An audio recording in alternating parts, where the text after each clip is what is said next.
Hi, this is Anthony. Welcome back to my show. As I start out, I want to point out, and I have done this on many occasions, that sometimes my titles can be a little clickbaity. One is limited to the number of characters that they can put in a title on a YouTube video, and one often wants to be clever and grab the attention of potential viewers, as well as conveying some of what they can expect from the video, especially if it's a serious one. But that can be difficult to do with 100 characters or less. So I want to begin by pointing out that Aaron doesn't use the excuse of growing up in a cult for his poor choices in the last 4 or 5 years. When it comes to certain subjects that he doesn't know about, he'll say, "What do I know? I grew up in a cult." And that's kind of tongue in cheek. And for many people in his situation that may have been in Scientology by the time they were in middle school, they may have missed out on a wide range of things that other people their age were exposed to, say during middle school, like video game arcades, at least when I was in middle school. But in today's video, I wanted just to talk about some of the concepts that cause and responsibility in people's behaviors relative to recent Aftermath Foundation issues. And this is inspired by many, many comments that I've gotten from people, and yes, I do read them, and I try to respond to them when I can. Eventually, I'll get around to all of them and responded to. I worked on it for about 8 hours last night. And recently, I've done at least one video where I look at concepts related to victimhood and responsibility for putting oneself into situations where you might inadvertently become a victim. And this isn't a victim shame, and I exclude cases where people were in completely normal situations where one would not expect necessarily something bad to happen. I was talking about situations, in particular ones that Aaron Smith Levin put himself into, that a reasonable person would say that is getting risky or that could very well be dangerous. And so I don't want to dwell on that, on the concept of who's a victim in these circumstances. Rather, I want to look at whether, in the Church of Scientology or any high demand religion for a long time, is going to do something that results in someone making poor decisions. And this certainly is the belief of many people who leave comments, and even if I disagree with you, be rest assured that a lot of people do agree with you. And I know that I have a tendency to go on about these subjects for far too long and far longer than I expect, so I'll try to stay as succinct as possible. Aaron's involvement with Scientology started when he was fairly young, and eventually he joined the Sea Org, which he and his wife, whom he met in it, left in 2006 from the information that I could find on the internet. I believe that they nominally stayed Scientologists in good standing for a period of time after that. How much he truly considered himself to be a believing Scientologist and how much it was just to stay connected to his and or his wife's family who were still in Scientology, I don't know. I'm sure that he's talked about that to a degree, but it's probably not all that relevant here. But I would argue that he's been out of Scientology for a number of years. He's had a number of jobs out in the real world. He's done work that seems to be successful, doing research for a hedge fund. He's a realtor now, although I don't know how much he's really working in real estate. But he's mentioned on a couple occasions that he and another person at one time were flipping some houses, and that seemed to be successful. And now I would think, with his popularity on YouTube, that he's probably making an income that can support him and the responsibilities that he has to his family.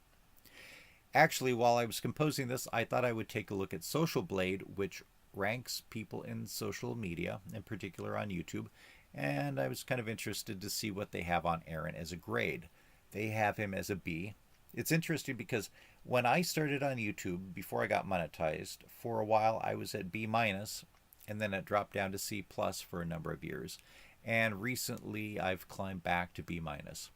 Aaron has a lot more subscribers than I have, but Scientology related content just isn't very valuable in the marketplace as far as the rate that advertisers are paying, evidently. And it looks like a lot of his videos may be demonetized, probably due to content or words that are said in them.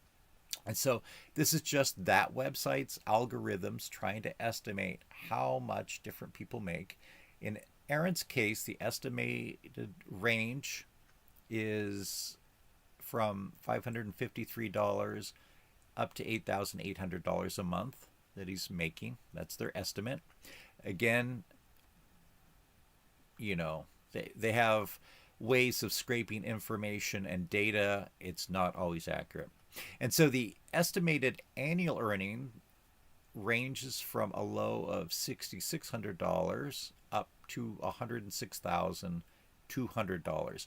Again, I think we should be extremely cautious on accepting these numbers because that's what another company is estimating that Aaron is making before taxes and expenses. And again, if he was making $106,000 a year at this point, that's not a bad income for sitting in a spare bedroom and making a couple live videos a day.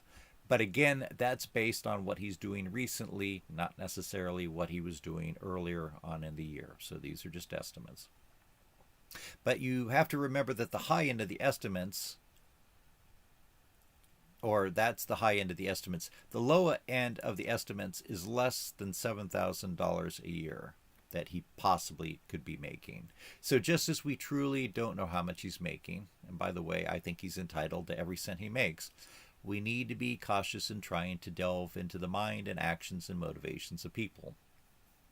With that being said, I'm going to try to do that. So let's get back to Aaron, the person. And again, I'm not a therapist. Even if I was, I haven't examined him. I'm not trying to diagnose anything, just trying to understand the situation and share my thoughts so that other people may refine their own thoughts to the situation that they're looking at. Aaron pointed out that he and his wife got married very quickly in the Sea Org. In one of his videos, he said that he had to wait until he wrote a letter to disconnect with his father before he was given permission to marry, and I think that was about 6 months after he and his wife met. Otherwise, he said they would have married after knowing each other for 3 weeks. And then to leave the Sea Org, he stated that they got pregnant. And in my mind, good for them to do whatever it takes to get away from a toxic situation like that. But as he stated, once they got out, they realized that they really had nothing in common other than having been trapped in the Sea Org. And so it sounds like things were never very good between them. And there were a lot of arguments, and eventually 4 or 5 years ago, they came to an agreement that they would basically remain married but lead separate lives. And it sounds like he lives in a house down the street from the house that his daughters and his wife live in. And that, with her permission, he's been living the life of a bachelor. In the old days, people would have criticized that on moral grounds since he's still technically married to his wife. I think most people looking at the situation now and commenting don't care about the morality of that particular issue. They don't care that he's having intimate relations with someone other than his wife. If they care at all, it's because he's hooking up with people that he barely knows and using alcohol and psychedelic mushrooms. And in the course of these encounters, we know what eventually turned out to be a disaster in Los Angeles. And I point out it could literally have resulted in him dying, ending up in jail, or at least, as he had intended, going to the emergency room, although in the end he ended up just going to the pharmacy and getting some bandages to stop the bleeding from his toe. Okay, so why did Aaron start to engage in a series of bad behaviors? Getting rowdy and drunk at a bar during Mardi Gras, resulting in the police getting called. Getting drunk at the cigar lounge and verbally harassing a woman there, which resulted in her boyfriend coming over and punching Aaron. And the police were called in that case also, but Aaron's the one who called the police, although it's not necessarily a good idea that he did in hindsight. And in the meantime, he did kind of chase after the woman and call her a bad word that I won't repeat here, that a lot of people are upset with, and certainly shows some bad judgment and behavior, especially considering that as of that day, he had become an official candidate running for office on the Clearwater City Council. Then he also mentioned in one of his videos, the one that he did with Rabbit, that he tried a non-pharmaceutical substance in Florida and didn't like it, but then when he went to Colombia, he tried it again. I'm not going to say what that substance is, but you're smart enough to figure it out. This was not an issue that was brought up in any of the Aftermath Foundation discussions that I know of, but he himself brought it up, and it shows poor judgment. It's an illegal substance, and with other substances these days being added into things like that, I don't want to say what those substances are, but it could have resulted where Aaron ended up in the hospital or somewhere worse. And going to another country, in particular Colombia, where many countries, including the United States and Canada, have travel advisories against traveling to much of the country and warnings about other areas, going on a boys' trip to that country and trying that substance, as well as engaging in other bad behavior, which he alluded to, is a potential recipe for ending up hurt or in jail or kidnapped by traffickers. Again, thank goodness that nothing bad happened to him, but that is kind of going out of your way to tempt fate, in my opinion. And then again, we've talked about in many videos, there was the unfortunate incident in Los Angeles. A lot of people disagree with me, but I believe everything that Aaron has said about the subject. I believe the narrative that he has given, and I believe that he was the victim, to a degree, of a woman who turned out to be mentally ill and who started to attack him in their room. Again, nobody's forced Aaron to interact with the woman and engage in a 3-night relationship with her, and he admitted in his interview with Rabbit that alcohol and psychedelic mushrooms were involved with at least the encounter on the 3rd night, which resulted in the incident in question. Clearly bad behavior, putting yourself into a situation where you don't deserve to be attacked by a crazy woman, but it's not unreasonable to believe that something problematic might happen when you're a prominent critic of Scientology going across the country to one of their hometowns to report from a trial connected to the church, where they may have a lot of people keeping an eye on you and perhaps trying to compromise you. Again, I'm not trying to victim shame Aaron. He does not deserve to be attacked by that woman, but he showed poor judgment in placing himself in that situation. So why did he do it? Because he grew up in a cult? My gut feeling is no. He admitted that he skydived until recently when he had some type of incident that prompted him to stop that. I think that he enjoys some high-risk activities.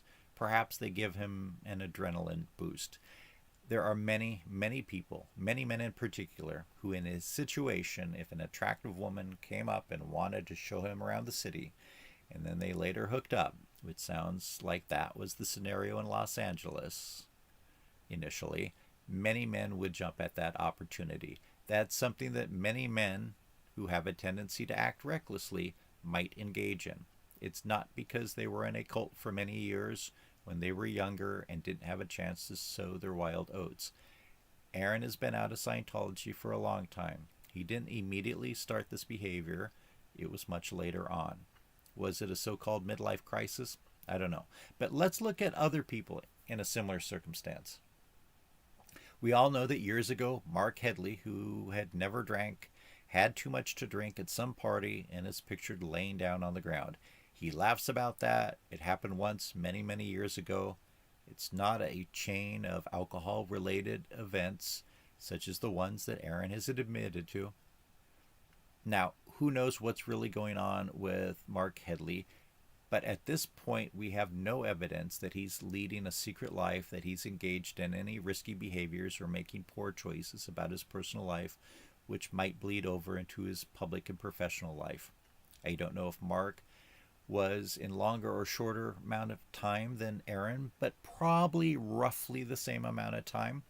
But he doesn't seem to have fallen victim to the I was in a cult for a long time during my youth, so I need to then rebound by pursuing poor choices, period.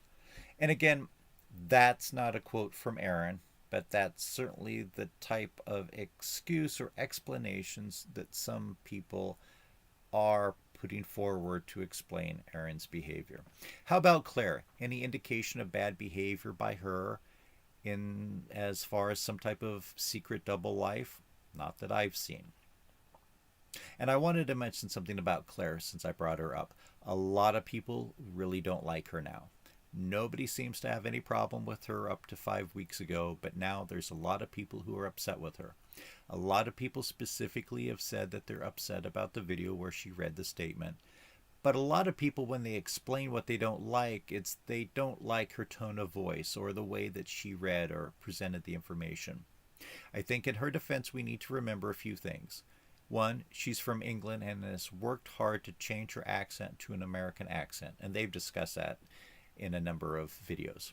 I think she's done a good job, but it may still affect the way that she speaks in general, and in particular to something like that in a video where I'm sure that it was extremely hard for her, extremely emotional, and I think that she wanted to read it in a clear, matter-of-fact way without making mistakes and without starting to cry or anything like that.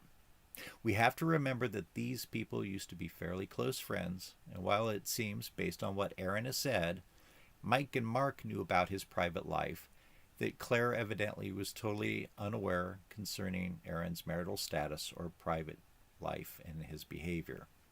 And so when she found out from this perhaps crazy woman sending messages and videos to people, including board members of the Aftermath Foundation, Claire was shocked. And for all those people who think that it was a bad idea that board members were married because they would talk to each other and conspire against Aaron, obviously based on what Aaron has said, Mark wasn't filling Claire in on much concerning the knowledge about Aaron's private life. And along those lines, Aaron has stated that he didn't have any problem with married couples being on the board. So I wish that we could stop arguing about that. I agree that there should be a change in the bylaws and not have married couples on the board, but it in no way affected the outcome of Aaron's removal. Okay, let's move on to Mike. Mike seems to have been a horrible person in Scientology, doing bad things in his position as head of OSA, while bad things were happening to him under the direction of David Miscavige. It's a sad and bad situation all around. I think since he's left, he's tried to make amends and tried to right some of the wrongs that he's been responsible for. I know a lot of people disagree with me, especially if you were personally affected by actions of Mike Rinder. I could understand you not forgiving him. I don't expect you to. But I think that if you've never been part of Scientology and you're looking at his whole career in Scientology and then out of Scientology, I think that he's genuinely trying to do some good. Again, I think that as an Australian who still retains a bit of an Australian accent when he speaks, he can be a little off-putting to some people the way he speaks. He may come across as sounding arrogant. I understand your perspective if you think that, but I think that you have to understand that not everybody grew up in the United States learning to speak English in a standard TV-inflected neutral American English accent. As far as his keyboard warrior comment, I think it's understandable for anybody, including Mike Rinder, to feel attacked by other people, in this case supporters of Aaron. We don't know much about the blowback from Aaron's supporters, whether it's well thought out critiques all the way to just crazy rants that he received after Aaron's first video. I think if you were put in his place, or the place of somebody on the Aftermath Foundation or any organization, if you start getting attacked by people, you might use some inopportune terms to describe those people.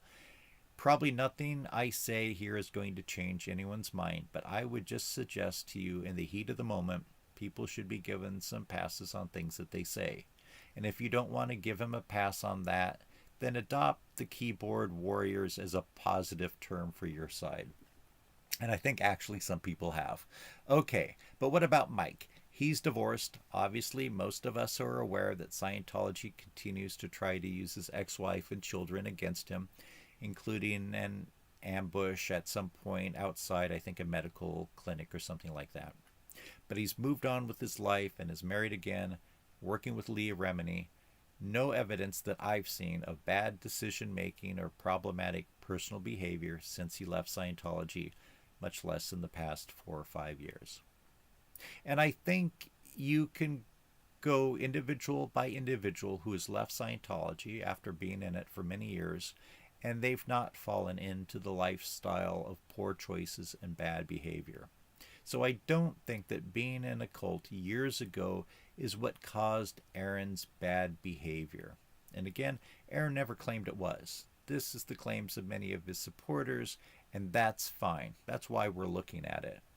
And I'm not saying that certain aspects of being in a cult for that long don't affect your life. I think that it certainly can affect your interpersonal relationship with your spouse. That's a totally different thing. I'm just talking about the actual behavior outside of the home.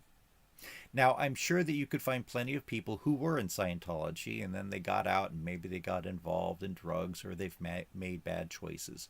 Sure, that's going to happen. And there's plenty of people who've never been in a cult and they end up doing the identical things that Aaron did. You don't need to have been in a cult to get rowdy at Mardi Gras. That's bad behavior and you should not engage in it, but it's not all that unusual. You don't need to have been in a cult to have an altercation in a bar over a woman. That's bad behavior, but it's something that probably happens 100 times a night, every night in the United States in bars. And all of the other things, trying non-pharmaceutical substances, ending up in bizarre situations with a crazy person. Not an everyday experience for most people, but this isn't the first time that it's ever happened to somebody.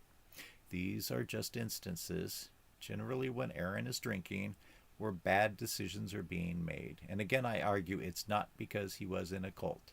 It's because some people, including very intelligent people who should otherwise know better, sometimes make bad decisions because they were predisposed towards placing themselves in higher risk situations, especially when it's compounded with the consumption of alcohol or other substances. Again, unnecessary and bad behavior, but not all that out of the ordinary for some people in society. Okay, this video has gotten twice as long as I had originally intended, but I tried to put in as much information that I feel needs to be discussed so that my viewers can understand my point of view and perhaps I could change your thoughts on the matter with what I bring to the discussion. To summarize here, I don't think Aaron's bad behavior was the result of him being in a cult. It's a result of him being a high-energy, thrill-seeking quasi-bachelor. Not a good recipe for a public figure fighting against the Church of Scientology. Bad behaviors not being excused, but I think that it's being accurately explained. In other videos, I've talked about the actions and behaviors of people on the Aftermath Foundation vis-a-vis removing Aaron. Just like many people want to use the experience of Scientology as the explanation for Aaron's bad behavior, many people want to use the same reasoning for the behavior of Mike, Mark, and Claire, among others. I argue that they were not slipping back to their old Scientology management ways of thinking. I argue, as somebody who's been on a number of nonprofit boards as well as many governmental committees and commissions, the individuals in question were responding in the way that normal people, normal members of a nonprofit board would respond in a similar situation throughout the thousands of nonprofits that we have across the United States.